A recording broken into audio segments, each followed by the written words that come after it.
At the will reading, my grandmother left me her entire estate worth $4,500,000. The parents who cut me off at 18 showed up grinning. Of course, we'll manage it for you. But when the judge read the next page, their smiles shattered. Hi, my name is Natalie Morgan. I am 29 years old and I live and work in Boston. But there is one memory I can never forget no matter how many years pass. The night I turned 18, the night my parents officially disowned me and forced me to leave the house where I grew up as if I were a stranger. That day was my high school graduation, which should have marked a milestone of growth filled with joy and pride, but for me it became the beginning of a pain that lasted for a decade.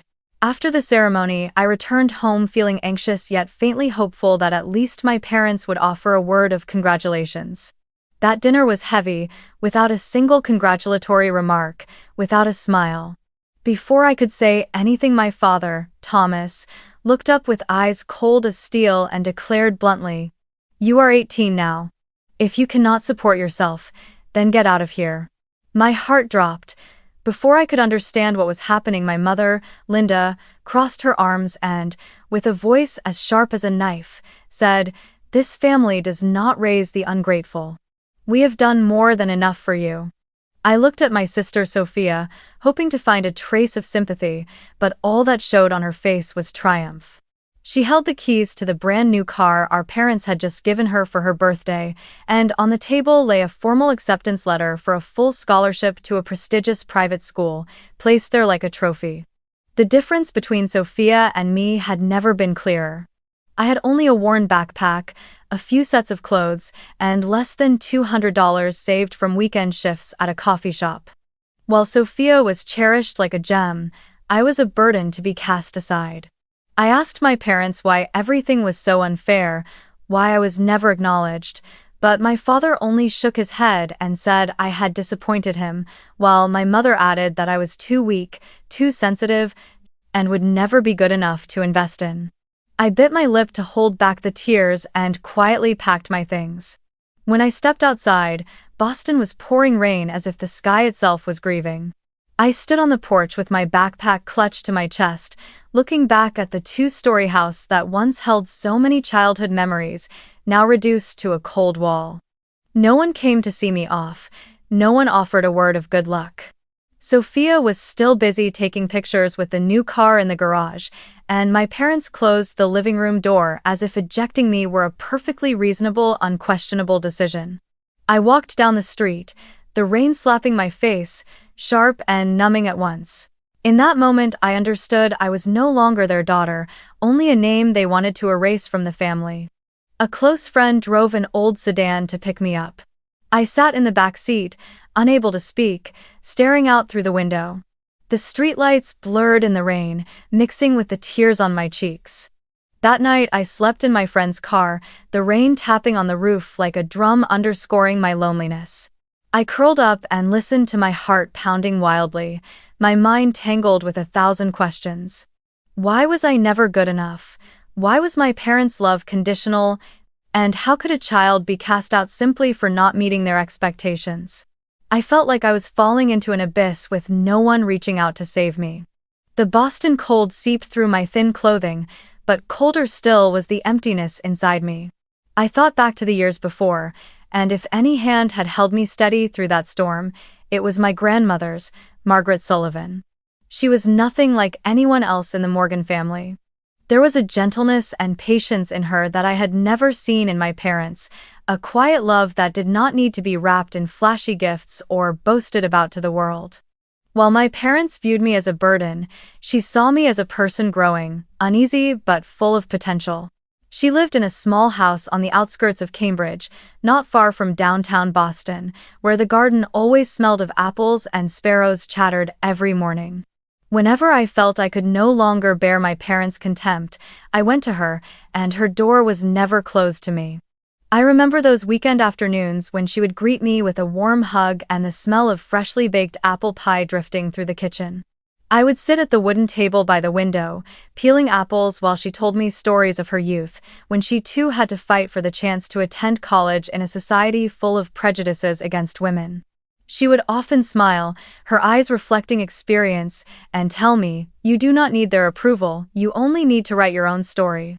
Every time I heard that, it felt like a battery being recharged inside me.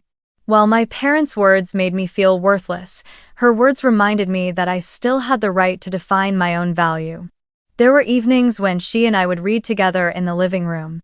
She sat in the old armchair while I curled up on the sofa under a wool blanket.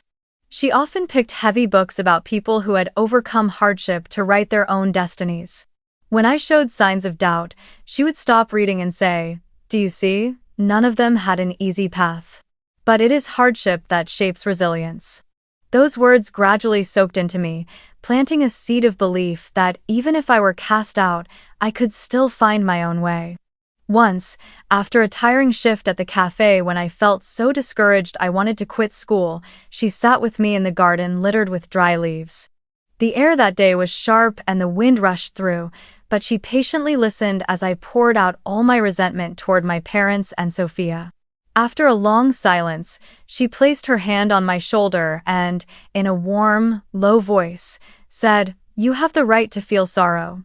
But do not let that sorrow become a shackle. Turn it into wings that carry you farther." That sentence etched itself into my heart. Whenever I felt desperate, I would recall her sitting in the garden, her silver hair stirred by the wind, her steady eyes full of belief in me. I remember those weekend afternoons when she would greet me with a warm hug and the scent of freshly baked apple pie drifting through the kitchen.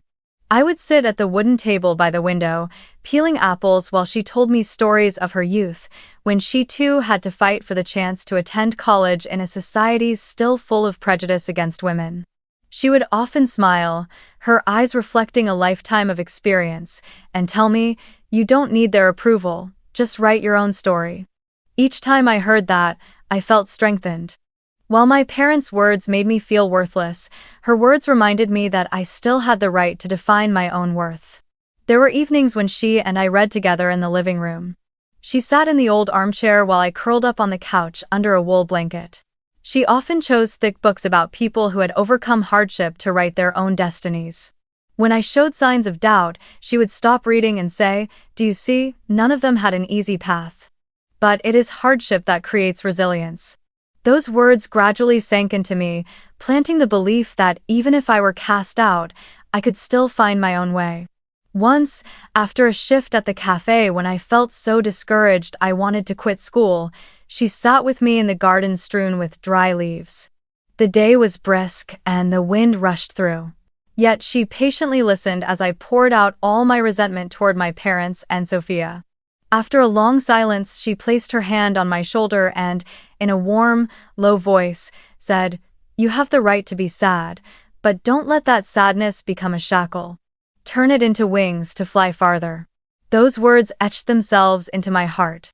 Whenever I felt desperate, I would remember her sitting in the garden, her silver hair stirred by the wind, her steadfast eyes full of faith in me.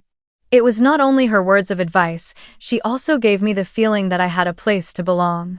On Thanksgiving, when my parents used excuses to avoid inviting me home, she would call and say, "Don't worry, there's always a place for you here." Her meals were simple roast chicken, mashed potatoes, and apple pie, but to me, they were a rare warmth that made me forget what it felt like to be pushed aside. Sitting beside her, I no longer felt like the abandoned child, but like the granddaughter who was truly loved. Gradually, I realized that her love was what kept me from collapsing completely. Without her, I might have drowned in hatred or given up on everything. She taught me that real worth does not come from pleasing others, especially those who try to tear you down, but from persistence and belief in yourself. Whenever I left her house to face the harsh reality again, I carried with me the knowledge that at least one person believed in me, and that faith alone was enough to keep me moving forward. Now, looking back, I know that the small sums of money, the boxes of cookies, the afternoons in the garden, and her simple words were the foundation of the strength I would later use to confront my family and the world. It was not luxury or praise, but her quiet warmth, patience, and faith that nurtured me through the darkest years. And perhaps that is why I have never forgotten the words she repeated so often. "You don't need their approval, Just write your own story. It was not merely advice, it was the lantern that lit my path through the heavy darkness of being disowned at 18. I entered my 19th year with empty hands and a heart full of scars, but I knew that if I stopped, I would sink entirely into the darkness. After graduating high school with no financial support from my parents, I had to find my first part-time job to survive. I applied everywhere, from laundromats and corner stores to supermarkets, and in the end, the Starbucks near downtown Boston hired me. Making coffee was not a dream job, but it was a lifeline, enough to pay my rent and buy a few necessities for school.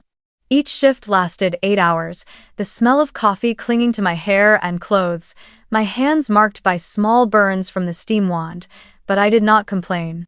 I knew it was the price of independence. Balancing work and study proved harsher than I had imagined. I enrolled at a community college in Cambridge, starting with inexpensive foundational courses to accumulate credits. By day I attended classes, taking notes diligently and fighting to stay awake. By night I put on the green apron and stood behind the counter serving customers. Many nights after a 10 o'clock shift, I dragged myself back to a tiny rented room with a rickety wooden desk piled high with books. I opened my laptop, my eyes blurred with fatigue, yet forced myself to finish the essays. Sleeplessness became a habit, dark circles under my eyes deepening like evidence of those uncertain months. Rent was always a nightmare. I shared a small apartment with 2 other students, crammed into a space barely big enough for 3 beds and a single electric stove. Each month, after paying rent, utilities, and buying a little food, my bank account was nearly empty. Once, I had to choose between buying a math textbook or paying the electric bill, and I chose the book. That night, I studied in complete darkness, with only the glow of the street lamp filtering through the window. As the air grew stifling, I thought of my grandmother's words. "Do not let sorrow become a shackle, turn it into wings." And I knew I was not allowed to give up. While I struggled to pay bills, Sophia lived a life that was the complete opposite. I did not have to seek it out, she flaunted every glamorous moment on social media. While I sat in the library with a cheap box of ramen, Sophia posted pictures from Paris, standing under the Eiffel Tower in an expensive silk dress. While I picked up extra shifts just to afford train fare to school, she shared photos from Italy, savoring gelato by the canals of Venice. My parents not only paid her full tuition at an elite private school, but also gave her a brand new car so she could conveniently experience the world. Every photo, every caption, felt like a knife twisting deeper, reminding me that in their eyes, I had never been worthy. Sometimes, on days when I thought I had finally escaped the shadow of my family, a message from my mother would drag me back into bitter reality. "The Morgan daughter is truly disgraceful," she wrote, attaching a photo of Sophia receiving an award at school. Or it would be my father's half-mocking, half-pitying tone. "If you worked half as hard as Sophia, you wouldn't be serving coffee to strangers." Those words cut deep, but I learned not to respond. I realized that my silence was the only way to keep from being pulled into their cycle of manipulation. Even so, I cannot deny there were moments when I nearly broke. One winter night, after a late shift, I sat in my freezing room with tears streaming down my face, unable to stop them. I thought of my grandmother, of those evenings we spent reading together, and felt hollow at the thought that I was now utterly alone. Yet it was the memory of her that pulled me back up. I reopened the notes she had once given me, one of which read, "True worth does not come from anyone's praise, but from what you overcome." I gripped that slip of paper as if it were the thread connecting me to an unseen source of strength. During those years, I learned how to survive hardship. I learned to account for every dollar, to live simply while still holding on to my dignity. I learned not to crumble under contempt, and more importantly, I came to understand that resilience is not something you are born with but something forged through sleepless nights and repeated failures. When I completed my 2 years at community college and transferred to the University of Massachusetts, it was more than just an academic step forward. It was proof that I could break free from the labels my parents had placed on me. 4 relentless years of working and studying etched into me a strength no amount of indulgence could ever produce. I graduated with a degree in economics, without overwhelming debt, and above all, with faith in myself. What Sophia had been handed so easily by our parents' support, I had earned with sweat, tears, and the blood of my heart. And looking back, I realized that those difficult years had transformed me into someone they never expected, a Natalie Morgan who was resilient, steadfast, and no longer so easily crushed by the disdain of her family. At 29, after more than a decade of struggling on my own, I had built a life that, from the outside, many might see as modest, but to me it was an achievement. I worked as a financial analyst for a consulting firm in downtown Boston. The job was not glamorous, but it was steady, with a salary that allowed me to maintain a small apartment in the South End, pay utilities on time, and occasionally treat myself to dinner at the Italian restaurant near the office. The apartment had just 2 rooms, a small bedroom with a single bed and a living room that doubled as my workspace. On the bookshelf, I still kept the old novels my grandmother had given me. Each time I looked at them, I remembered the smell of apple pie filling her Cambridge kitchen, and her warm, steady voice urging me through those darkest years. Just when I began to feel that everything was finally falling into place, one autumn afternoon, my world collapsed. My phone buzzed while I was reviewing spreadsheets at work. On the other end was a distant relative I had not spoken to in years. Their voice broke as they told me. My grandmother Margaret had passed away that morning, in her sleep, at the age of 82. I froze, my hands turning cold. I had prepared myself in some way, knowing her age and fragile health, but the news still cut through me like a blade.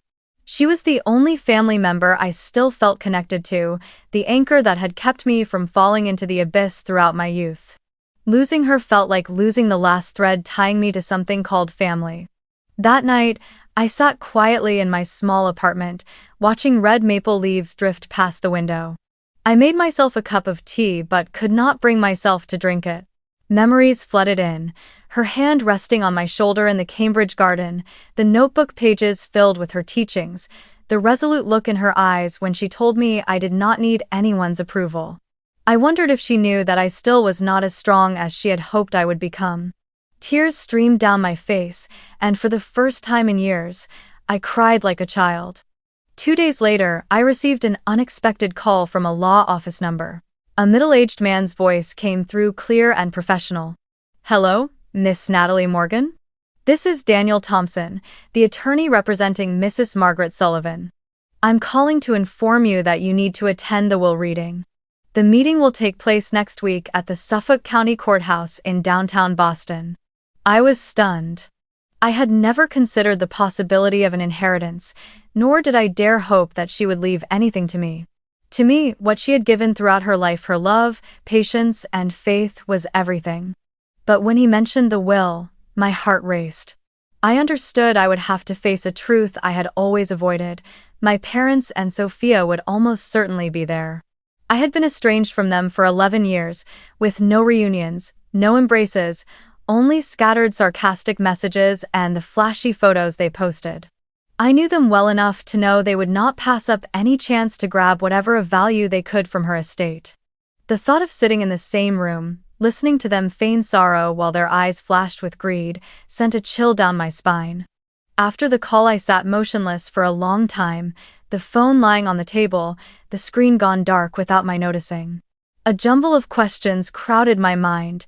Had she left me anything, or only a few mementos? Would my parents try to manipulate the situation as they had throughout my childhood? And most importantly, would I be strong enough to face them after years of running away? I stepped out onto the balcony and breathed in the sharp early winter air of Boston. The city below glittered with lights, skyscrapers reflected on the Charles River. I told myself I had survived the worst days, had endured by relying on resilience and the memory of her. There was no reason to collapse now. But deep down, I was trembling.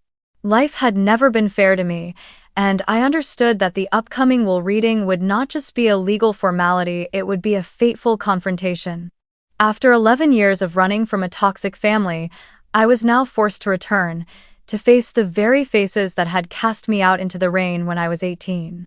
I knew things would no longer be simple. And in that moment, an intuition rose within me. Whatever truth my grandmother had left behind in her will would change everything not only for me, but for the entire Morgan family. That morning, I stepped across the worn stone steps of the Suffolk County Courthouse, my heart heavy. The building loomed in solemn grandeur, with its dark wooden doors, arched ceilings, and the faint scent of aged timber lingering in the air, as though it had borne witness to countless family disputes and broken promises. Clutching my handbag tightly, I drew a deep breath before entering the conference room, where the fate of Margaret Sullivan's estate would be revealed.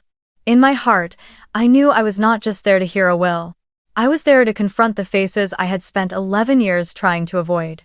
The conference room was paneled with old wood, rows of leather chairs lined up neatly, and a long polished table glowing under the soft golden lights. As I stepped inside, my heart sank. My parents were already seated with Sophia. The three of them looked as though they were dressed for a gala, not to honor someone who had just passed away. My father, Thomas, wore a gray pinstripe suit with a glaring red tie, sitting upright with an air of pride. My mother, Linda, draped in an old Chanel coat still ostentatious enough to flaunt, had her face carefully made up, lips curved in a false smile. Sophia, as always, radiated in her form-fitting navy dress, her blonde curls falling in perfect waves, her eyes gleaming with calculated intent. I chose a seat a few chairs away from them, but there was no escaping their scrutinizing eyes. My mother spoke first, her voice dripping with unnatural sweetness. "Natalie, don't worry. Whatever your grandmother left behind, we'll manage it for you. You're still young, and you don't have the experience to handle numbers that large." She tilted her head, her eyes glinting with condescension. My father added, "That's right. Let us guide you, and you'll avoid foolish mistakes." His booming tone carried the same authority he had once wielded over the family. Sophia sat with her legs crossed, flicked her hair back over her shoulder, and smirked. "You've never had money to manage anyway, since you never had a dime to your name." The words were wrapped in a soft laugh, but I heard the humiliation sharp and clear. My heart burned, but I restrained myself, keeping my face composed. I knew exactly what they were doing, trying to dominate, to belittle, to force me back into the role of the powerless child I once was. As the tension thickened, Attorney Daniel Thompson entered. He wore a simple black suit, carrying a thick file in his hand, his expression stern yet calm. Taking his seat, he opened his briefcase and placed the stack of documents on the table. The room fell silent, the tick of the wall clock echoing loudly. His deep, steady voice filled the air. "According to the legal will of Mrs.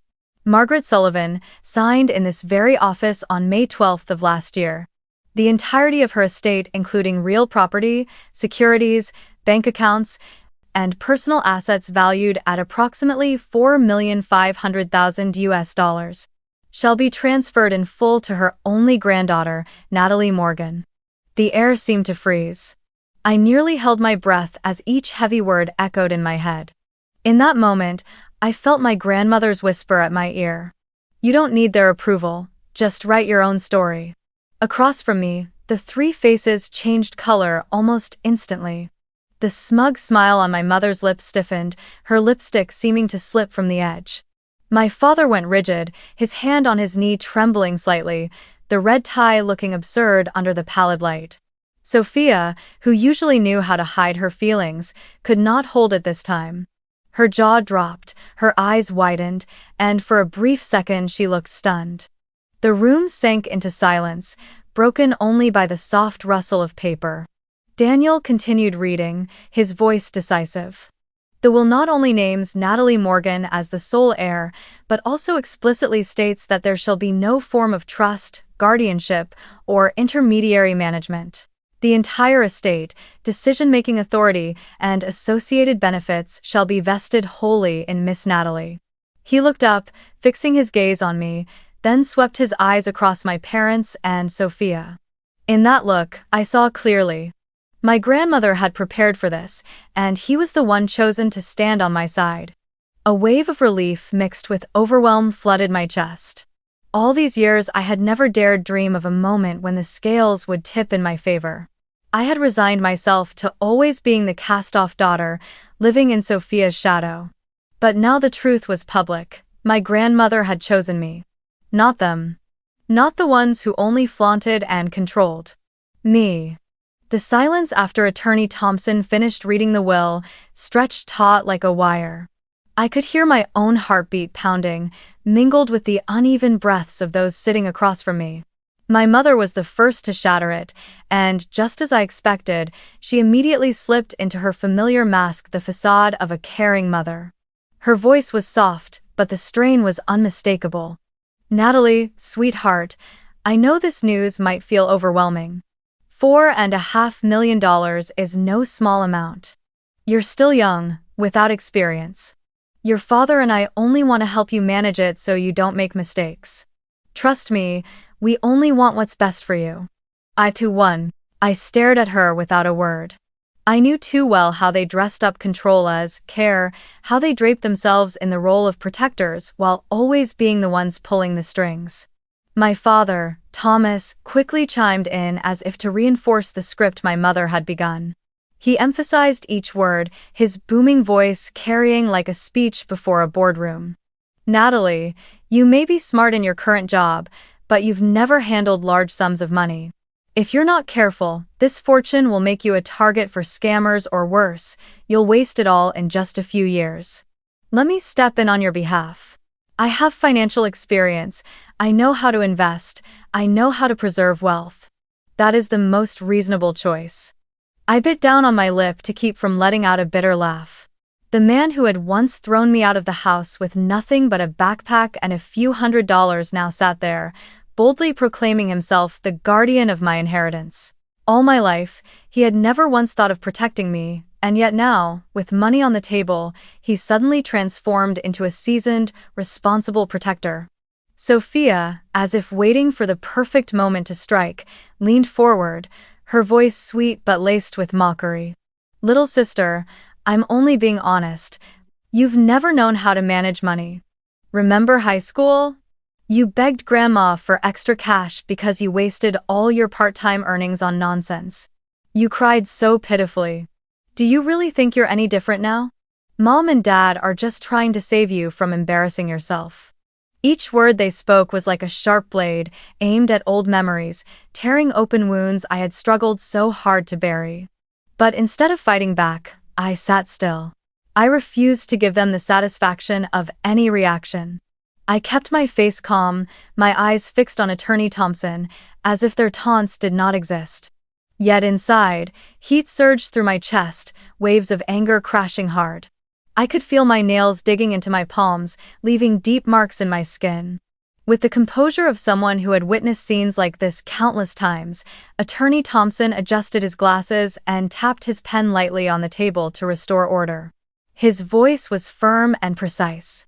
"Excuse me, but everything just said has no bearing on the legal validity of this will. Mrs. Margaret Sullivan signed the document in a fully sound state of mind, in the presence of both an attorney and a physician. The will clearly states that the entire estate is transferred directly to the sole heir, Miss Natalie Morgan, with no clause permitting guardianship or third-party management. This is the absolute intention of the deceased. I expect everyone here to respect that." The statement fell like a hammer. I watched my parents' faces shift. My father leaned back in his chair, his jaw clenched tight, while my mother forced a crooked smile, her eyes flashing with helplessness. Sophia bit down on her lip so hard her lipstick smeared, her hands clutching her purse as if it were the only thing keeping her from exploding right there in the room. And I remained silent. That silence was not weakness, nor fear of fighting back, but a clarity I had earned.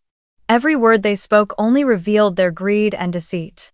My silence became a mirror, forcing them to see the shamelessness in their own reflection. I lowered my gaze to the file in front of me, breathing slowly to restrain the fury boiling inside. My chest burned, but my face stayed calm, cold even.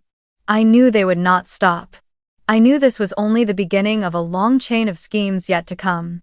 But right now, seeing the awkwardness, the hastily covered defeat flicker across their faces, I felt a glimmer of light pierce through the darkness that had shadowed 11 years of my life. They could fake smiles, they could wield every manipulative tactic, but this time the scales were no longer tilted in their favor. And I swore to myself I would never again let them seize control. Just a few days later, as I returned home from work to my small South End apartment, I found Sophia waiting at my door, arms folded, her high heels tapping against the hallway floor as if she owned the place.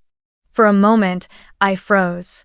Her golden hair fell perfectly over her shoulders, the heavy scent of expensive perfume filling the air, an image crafted to remind the world she belonged to something glamorous. "We need to talk," Sophia said the instant I approached. Her voice was soft, but every word carried that ingrained arrogance. I slowly unlocked the door, offering no invitation, but she walked in unbothered, her eyes sweeping over the apartment with disdain. "Cute," she sneered, "but we both know you can't possibly handle that kind of money alone. You have no investment sense, no vision, you'll only disappoint Grandma." I quietly took off my coat, hung it on the rack, and walked into the kitchen to pour myself a glass of water. I forced myself to stay calm, though inside I felt a fire blazing. Sophia pressed on, her sharp eyes glittering. "Honestly, you should let Mom, Dad, and me help. We have the experience, the connections. You can't handle this on your own. If you keep insisting, you'll ruin everything." She spoke as if that money were communal property, as if I were nothing more than a temporary custodian. I turned and looked her straight in the eye, saying nothing, letting silence fill the room.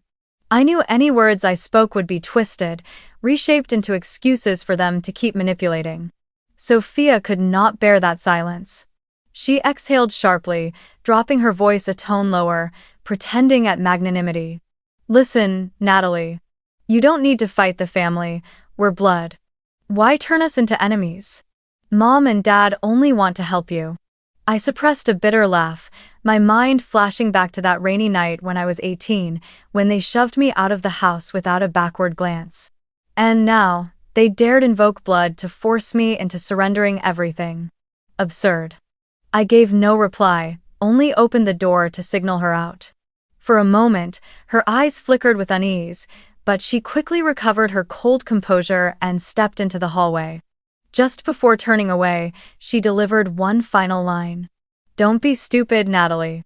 You can't hold on to this alone." Then the echo of her heels rang down the long corridor, leaving the apartment steeped in heavy silence. I thought that visit had only been a scare tactic. But just a few days later, a phone call from the bank shook me to my core. The branch manager's voice came through the line. "Miss Morgan, we need to confirm something. This morning someone came in claiming to be your representative, presenting certain documents, and requesting access to the inheritance fund. According to our system, you alone hold the legal right." We denied their request, but they were very insistent. I froze, a chill running down my spine. I didn't need to ask who it was.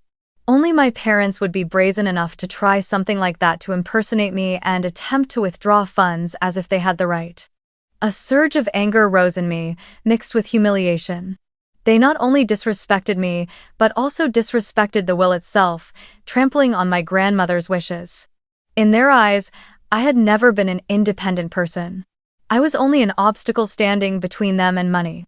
That night, I opened the drawer of my desk and pulled out something I had kept for 8 years, a letter my grandmother Margaret had written to me on my 21st birthday. The paper had yellowed, the handwriting a little shaky, but every line was still clear. "My dearest Natalie, if one day they try to take from you what does not belong to them, remember that you owe them nothing. You need not feel guilty for keeping what I leave to you. All of it is because I trust you, not them. Bye." I read it again and again, my tears falling, blurring the ink. Her voice came alive in my ears, as if she were right beside me, her hand on my shoulder, reminding me I was not alone. Her words were my shield, the flame rekindled in my heart. The deceit and schemes the Morgan family wove no longer frightened me. I knew this battle had only just begun, and I also knew I would not back down. I would stand tall. I would protect what she had left me not just for its material value, but because it was the inheritance of her love and the faith she had placed in me. I folded the letter carefully and slipped it into my wallet, as if it were a talisman. Lifting my gaze to the apartment window, I saw Boston at night, the golden lights stretching across the surface of the Charles River. In that moment, the path ahead became clear, difficult, full of traps, but I was no longer the 18-year-old girl trembling in the rain. I was Natalie Morgan, and this time, I would not let anyone steal the story of my life ever again. After the call from the bank and the old letter from my grandmother warming my heart like a flame, I knew I had to do more than simply wait. I needed the truth. I needed to know just how far she had prepared for me. So the next morning, I went to the office of attorney Daniel Harris, a man introduced as both an old friend and longtime colleague of Margaret Sullivan. His office was housed in an old red brick building near Copley Square, with tall glass windows and wooden shelves stacked high with files. The atmosphere was solemn yet warm, as if the walls themselves had witnessed countless family stories rewritten by law. Daniel Harris was a man in his 50s, with graying hair, a tall, lean frame, and a slow, resonant voice. He rose to shake my hand as I entered, his eyes carrying both understanding and a touch of sympathy. "Natalie, I've been looking forward to meeting you," he said. "Margaret spoke of you often. She was always proud of her granddaughter's strength and resilience." I sat down in the leather chair, feeling a measure of comfort at his words. After days of being attacked by my family, to hear that she had always thought of me was a profound reassurance. Daniel opened a thick file and pushed it toward me. "Your grandmother did not leave only a will.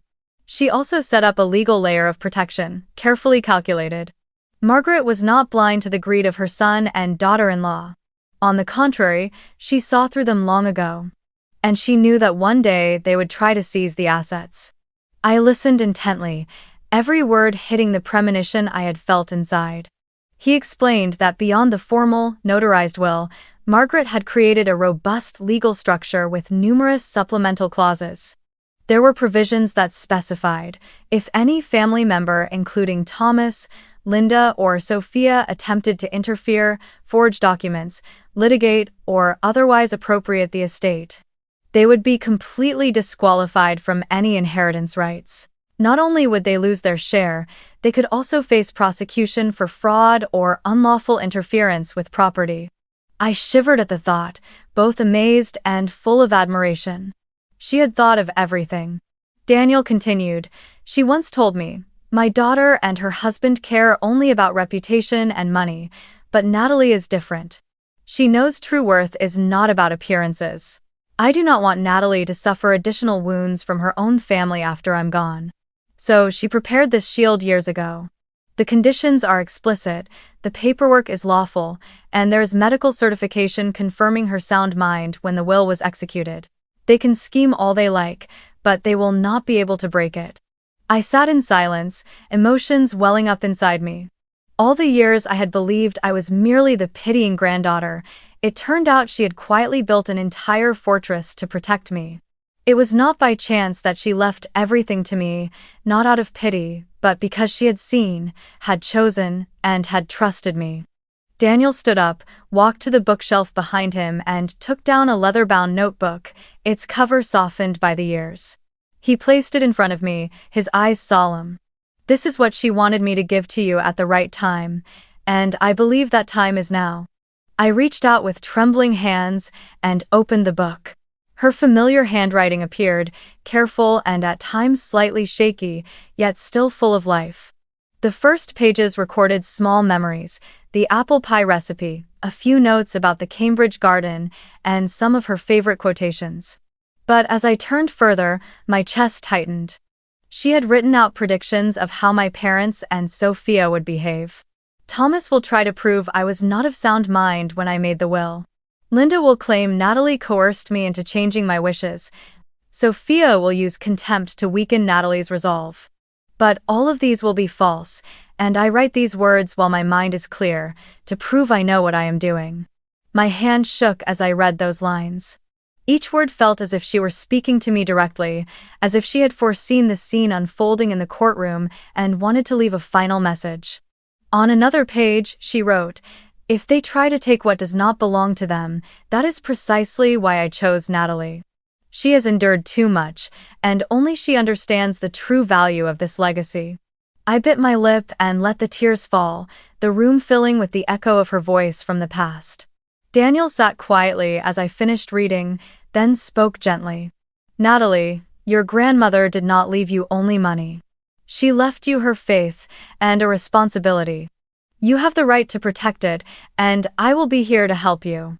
We will face whatever actions they take, and remember, she prepared for all of this."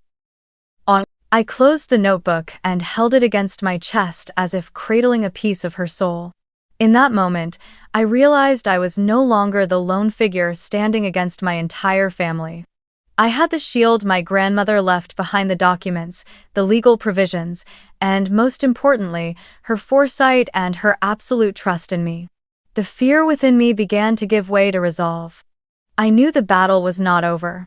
My parents had already filed suit, but this time I would step into the courtroom as someone who had been prepared for a very long time.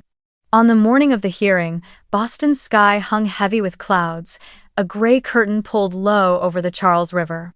With my grandmother's notebook tucked safely in my bag, I crossed the stone steps of the Suffolk County Courthouse. The corridor stretched long, its dark wooden panels and thin bands of yellow light pressing down on my chest like tightening ropes. The courtroom was solemn, the gallery crowded with curious faces of reporters and onlookers.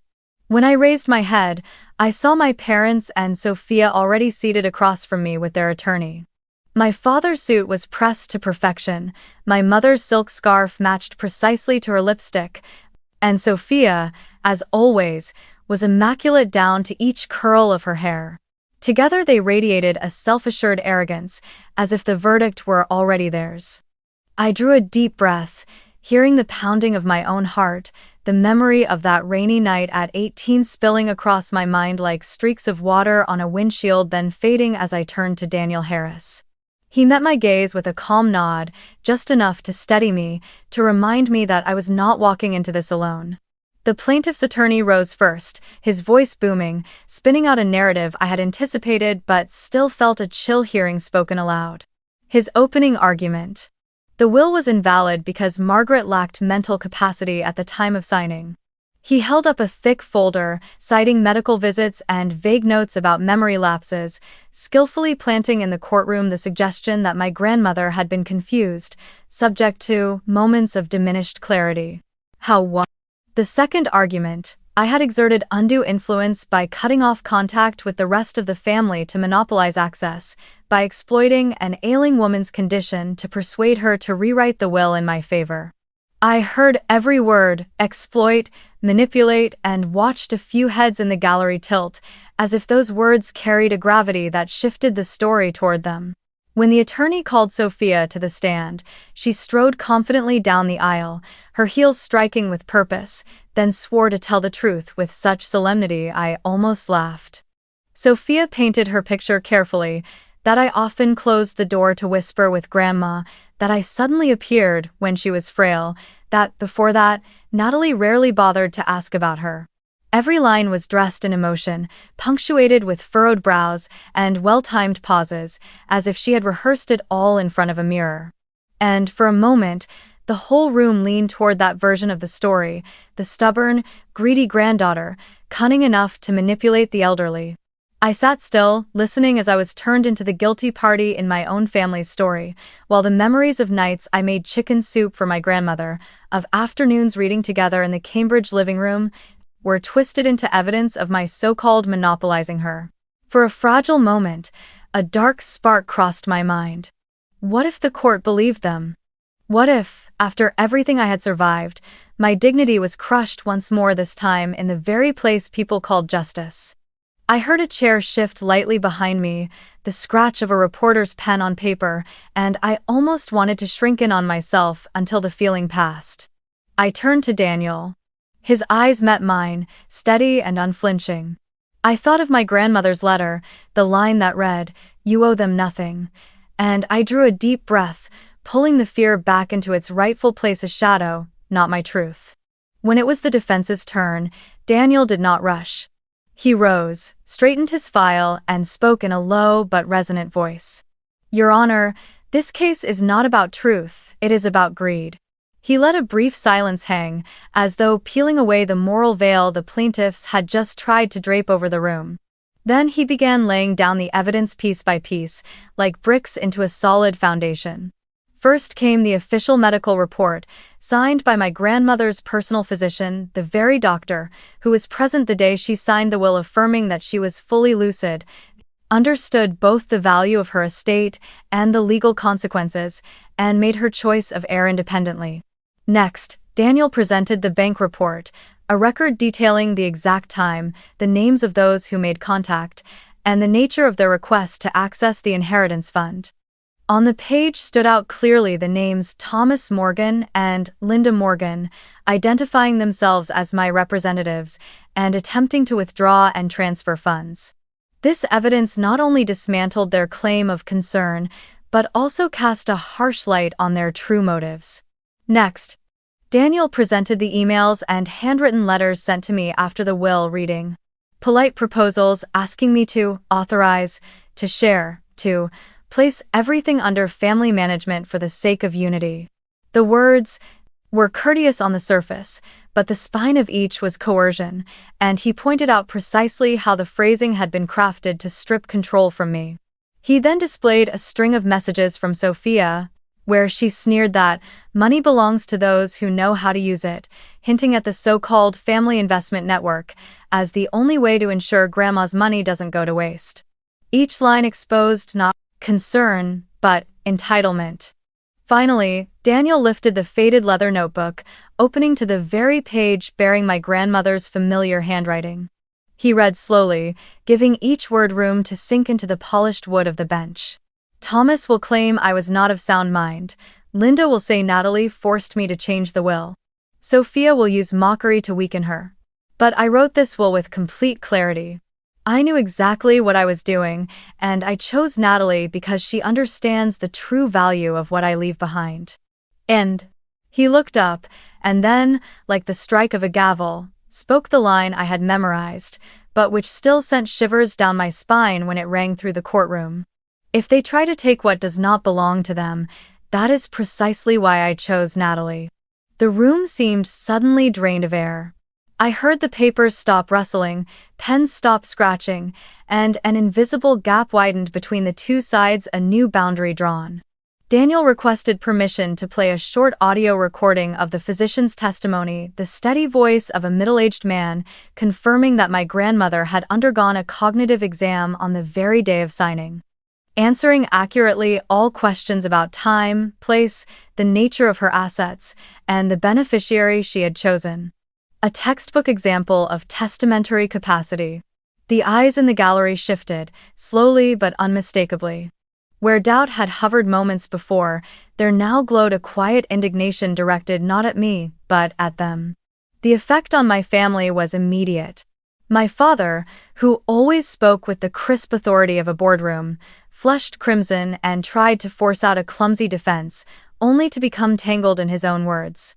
My mother, a master of well-timed tears, brought a hand to her eyes, but her voice trembled and no longer flowed smoothly. "We only want what's best for the girl." The final syllable falling into an awkward silence as she caught the disapproving glance of someone seated behind her. And Sophia, who had always walked the fine line between confidence and arrogance with perfect balance, now hung her head, her hands gripping the edge of her skirt, her shoulders shivering as if caught in a cold wind.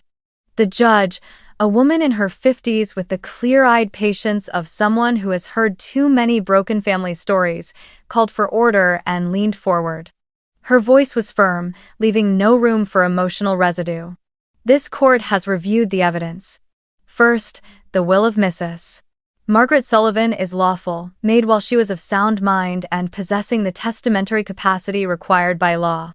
Second, there is no evidence that Miss Natalie Morgan exerted undue influence. On the contrary, the documents showing attempts to access the bank, the letters demanding authorization, and the messages indicating efforts to intervene point to a motive of appropriation by the plaintiffs. She paused, swept her gaze across my parents' faces, then struck the gavel lightly. The suit is dismissed. The court warns the Morgan family against any further actions aimed at obstructing the execution of the will. The estate shall vest fully in Miss Natalie Morgan in accordance with the decedent's intentions. I sat motionless as if my body needed a few seconds to catch up with the realities sealed by that gavel. Tears flowed, but they no longer tasted of shame or despair. They were the salty relief of a deep exoneration. Final vindication after years of being branded, the disgrace, after nights spent proving to myself that I was not the useless shadow in my family. I stood, steadied my breath, and tightened my grip on the strap of my bag where my grandmother's notebook lay quietly, warm like a second heartbeat. On my way out, I glimpsed my parents bowing their heads and Sophia avoiding my eyes, and in that instant my grandmother's voice rang inside me, startlingly close to the ear. "You did it." I nodded softly, not to show off to anyone, but as an answer to her, to the 18-year-old girl in that rainy night long ago. That from now on, I would not let anyone else write the next chapter of my life. The trial's end did more than close a lawsuit. It felt like the final door shutting on the long years I had been trapped in the shadow of the Morgan family. After the ruling, Boston's newspapers lit up with coverage. Not because I had inherited $4.5 million, this city was no stranger to enormous estates, but because of the nature of the case, parents suing their own daughter over her grandmother's will, only to be dismissed outright with a stern warning from the court. The Boston Globe even ran the headline, "Will upheld justice for the granddaughter once cast aside." The story spread quickly, and the fallout for my parents was anything but gentle. Within their circles of friends and colleagues, the reputations my father and mother had cultivated for decades began to unravel. At the cocktail parties, my father once adored gatherings where logistics, executives, clinked glasses, and discussed contracts. The room now fell silent when he entered. Eyes avoided him, whispers rose behind his back. The company where he served as a manager faced public pressure, and the board forced him into early retirement under the pretext of protecting the image. My mother, once respected as a model teacher, now endured sharp glances from fellow educators and the parents of her students. Whispers followed her too. If a mother can sue her own daughter, what values is she teaching our children? Once seen as a woman of elegance in the community, she became a symbol of greed, her polished exterior unable to disguise what lay beneath. Sophia, the once crowned golden star of the Morgan family, didn't escape the spiral either. Her longtime boyfriend, from a well-established family, quietly ended things after the court transcripts and media coverage laid bare her role as a fabricated witness. The career opportunities she flaunted so often online began to evaporate one by one. No firm wanted to be associated with someone branded as a false witness under oath. In the end, Sophia had no choice but to pack her bags and move back into the very house where, 11 years earlier, they had cast me out into the rain. As for me, I never used this legal victory as a weapon for revenge. I didn't call them. I didn't taunt them. I didn't deliver the accusations that might have been justified. Instead, I chose silence not out of fear, but out of freedom. I simply kept walking forward, on the path my grandmother had trusted me to take. I returned to my work as a financial analyst, but alongside it, I began pouring my time and heart into something greater: the Margaret Sullivan Foundation. With part of the inheritance, I created scholarships for students from fractured or disadvantaged homes, those who, like me once upon a time, knew what it felt like to be abandoned by the very people meant to protect them. I worked on community projects in Cambridge, where my grandmother's garden had once bloomed, helping restore the public library and launching children's reading circles. Ironically, it was these efforts, not the money, not the headlines, that finally earned me recognition that mattered. Not applause, not envy, but the shining eyes of a little boy pressing the keys of his first computer in a refurbished classroom. The trembling handwriting of a freshman girl who sent me a note. "Natalie, I won't give up. Thank you for believing in me." Those moments clarified everything. Inheritance isn't measured in wealth, but in the responsibility to carry forward a legacy of love. One autumn evening, as golden leaves blanketed the streets of Boston, I drove past my childhood home. The white-painted house still stood there, its wooden fence weathered, the upstairs windows glowing with their familiar warm light. Yet to me, it was nothing but empty. I pulled over on the opposite side of the street and sat quietly for a few minutes. 11 years ago, that house had been an open wound that would never heal, the place where an 18-year-old girl was cast out into the rain with nothing but a worn backpack. But now, as I looked again, I no longer felt pain. What I saw was a closed door, a finished chapter. No hatred remained, only release. I let a small smile rise to my lips, turned the key in the ignition, and drove away, leaving that house behind as a relic of the past. In my heart, my grandmother's voice echoed once more, like a melody I had always known. You don't need their approval, you only need to write your own story. And now I understood I had done just that. I was no longer the trembling girl in the storm, nor the castaway living under a shadow of rejection. I was Natalie Morgan, the one who rose from the wound of 18, who stood firm to protect her grandmother's legacy, and above all, the one who finally found her way back to herself.